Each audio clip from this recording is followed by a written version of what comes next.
Au-delà des apparences. Au-delà des apparences. Une émission proposée par Sandrine Murk.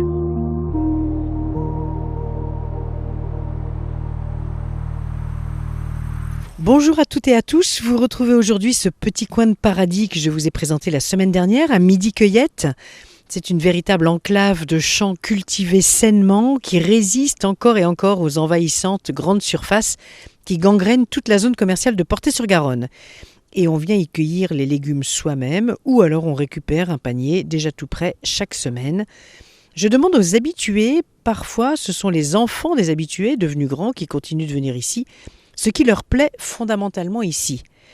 L'accueil systématiquement jovial, enlevé et tout à fait bienveillant. Le lieu, terrain d'exploration pour les enfants. L'expérience, savoir enfin comment pousse une carotte et comment la déterrer surtout.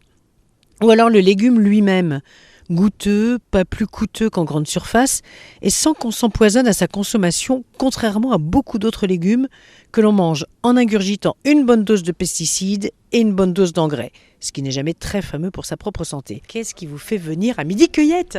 Alors dans un premier temps, je suis venue ici parce qu'avant je faisais partie d'une AMAP qui était de l'autre côté de Toulouse et aller-retour je mettais 1 heure pour aller récupérer mes légumes. Donc un jour j'ai cherché la proximité, même si c'est pas tout à fait, c'est quand même à 12 km de chez moi, mais c'est quand même beaucoup plus près. Et je cherchais un lieu où on puisse ramasser ces légumes, où on puisse avoir aussi du partage avec les gens. Donc ici, Jenny et Guillaume, pour le partage, c'est parfait parce qu'on peut discuter recettes. Ou société, on peut avoir des sujets de société, on peut aussi avoir des sujets d'éducation au jardin. Tout à fait.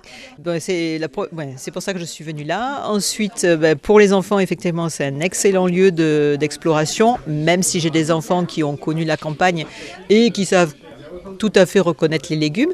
Mais bon, quand ils étaient petits, ils aimaient bien venir là aussi. Maintenant, ados, ça les intéresse pas moins. Mais bon, ils apprécient quand même les légumes d'ici, donc voilà.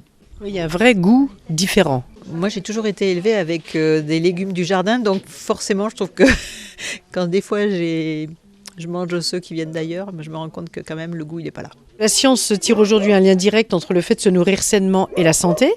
Pourtant, la conscience que nous en avons, nous les consommateurs, alors vous peut-être plus conscientisés que les autres, je dirais, mais elle reste assez faible finalement parce que la filière reste difficilement viable pour les producteurs. Donc, qu'est-ce qui se passe, à votre avis, dans la tête des consommateurs pour qu'on n'aille pas plus évidemment vers un produit sain ? Alors j'ai la réponse, moi autour de moi je discute. Alors il y a une notion d'argent, mais pas que, parce que moi je travaille dans un domaine où personnellement je pense que c'est pas le manque d'argent, c'est purement et simplement qu'ils veulent aller juste à un endroit et trouver tout. Voilà. Moi aujourd'hui, je vais chez les producteurs de porc, je vais chez le producteur de poulet, donc effectivement, je multiplie mes trajets pour aller chercher du bon manger. Et qu'est-ce qui vous a donné cette conscience-là en fait ? Alors moi j'ai été élevée à la campagne, ma maman elle faisait le jardin, elle faisait ses volailles, donc j'ai toujours mangé des choses saines et puis on y revient toujours quoi en fait. Par le goût, parce qu'on sait aussi que ces aliments-là, ils sont plus riches en nutriments, en oligo-éléments, vitamines. Donc bon, c'est quand même l'essentiel, la santé, ça passe par l'alimentation. Et comment faire passer le message alors, puisque a priori le marketing et le caddie passent avant toute chose ? Prendre soin de sa santé, ça passe aussi par l'alimentation et que si on se nourrit plus sainement, on sera plus résistant face aux microbes et aux virus. Bon, il n'y a pas que le plaisir de venir récupérer son panier. Non, moi particulièrement, je viens ramasser mes légumes parce que je suis au milieu du vert, de la campagne et moi personnellement, c'est un petit peu ma thérapie. Voilà, donc 1 fois par semaine, je viens ici, je ramasse mes légumes, je me retrouve... Alors des fois, je rencontre des animaux parce qu'on est quand même à la campagne. J'ai déjà vu des sangliers à Midi Cueillette, j'ai déjà vu souvent, très régulièrement même, des faisans. Voilà, qui des fois m'ont fait des petites frousses parce que quand on s'y attend pas et qu'ils sortent là près de vous et qu'ils vous font peur, bon voilà. Mais oui, c'est un excellent endroit pour se ressourcer aussi. Voilà, moi je le conseille à tout le monde, venez recueillir vos légumes. Mais dites-moi un tout petit peu plus, parce que je suis complètement d'accord avec vous, mais qu'est-ce qui explique cette façon de s'apaiser et même de se réjouir vraiment quand on cueille ses légumes ? C'est quand même... ça s'explique ? Déjà parce que je sais que ce que je ramasse est bon. Après, pour l'aspect peut-être financier, peut-être que c'est un petit peu moins cher de ramasser, je ne sais pas. Mais, le toucher. Le toucher, oui, effectivement, le toucher. Et puis, quand on ramasse ces légumes, on voit aussi qu'ils ne sont pas comme sur les étals des grandes surfaces. Ils sont un peu biscornus, des fois. Et puis, on trouve des fois des légumes avec des formes assez rigolotes. Donc, ça a aussi ce petit côté ludique. On pense toujours au travail de Guillaume derrière. On s'est dit, waouh, pour tout ça, là, il y a quand même un sacré boulot, quoi. Oui, tout à fait. Donc, vous défendez mordicus les agriculteurs. Ah oui, tout à fait. Alors là, moi je suis à 100% avec eux et j'invite tout le monde à les soutenir. Et la meilleure méthode de les soutenir, c'est d'acheter directement leurs produits. Allez vers eux et ils seront ravis et de vous faire manger ce qu'ils produisent avec amour. Mais alors, donnez une recette d'accès aux gens qui ne savent pas forcément comment joindre les producteurs et qui trouvent le chemin du supermarché beaucoup plus rapide. Alors sur Internet, on peut trouver facilement. Moi j'ai fait comme ça, mes démarches je les ai faites sur Internet. Après le bouche à oreille marche très bien. Et puis il y a un site aussi qui existe qui s'appelle cagette.net je crois. Où justement il y a des producteurs dans le Gers et tout ça, qui font des tournées sur Toulouse et qui ont des jours de livraison à des points précis, à des heures précises et il suffit de passer commande et on va récupérer notre viande sur les points de livraison. Et ça change complètement le revenu de l'éleveur ou de l'agriculteur. Ah, tout à fait, parce qu'il n'y a pas d'intermédiaire, c'est direct. Merci. Avant tout, je trouve que Guillaume et Jenny sont des gens très très bien. Je les ai découverts il y a quoi ? Il y a plus de 25 ans qu'on se connaît. Et du coup, ça en fait pas beaucoup partie. Ça met bien évidemment la cause du manger bon, manger bio, manger local. Effectivement, c'est une cause que je défends. Et vous discutez politique, société Non. Très, très très rarement en tout cas. On discute de tout plein de choses, mais pas de ça, plutôt du barbecue à venir, de l'apéro à faire, et choses comme ça. Et Guillaume, ça n'aide pas au chiffre d'affaires en fait de perdre autant de temps à discuter avec ses clients ? Ça fait partie du relationnel. C'est important de soigner l'amitié entre les gens. Donc on voit beaucoup de gens qui aiment venir à Midi Cueillette, qui y prennent carrément plaisir. Est-ce que c'est pour le produit ? Est-ce que c'est pour l'accueil ? Est-ce que c'est pour un rendez-vous dans la nature ? On peut se promener sur 5 hectares de propriété.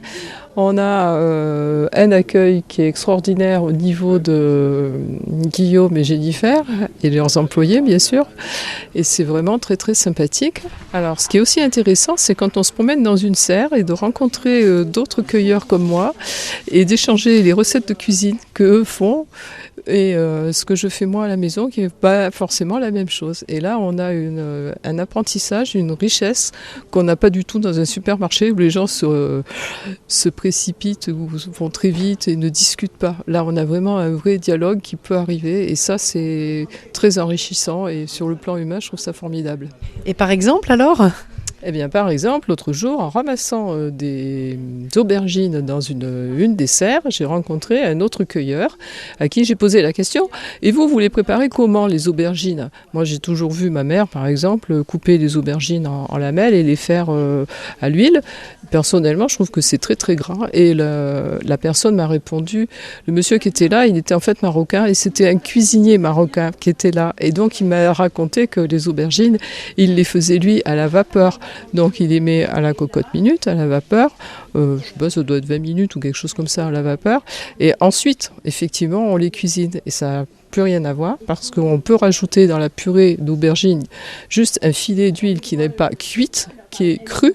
Alors là, je vous donne en mille comment c'est bon avec une pointe de cumin, mais on se régale tout simplement et je pense que c'est super intéressant de pouvoir échanger, chose qu'on ne fait jamais dans un supermarché. Vous avez déjà discuté avec un autre client de recettes devant un étalage d'aubergines ? Certainement pas.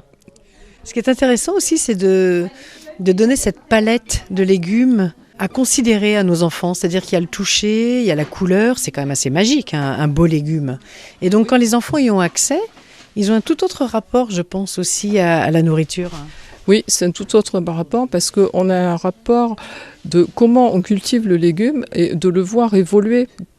Demandez à quelqu'un d'un supermarché, est-ce que vous connaissez la couleur de la fleur de navet ou de citrouille? Il y a des chances que même à Halloween, ils ne sachent même pas répondre.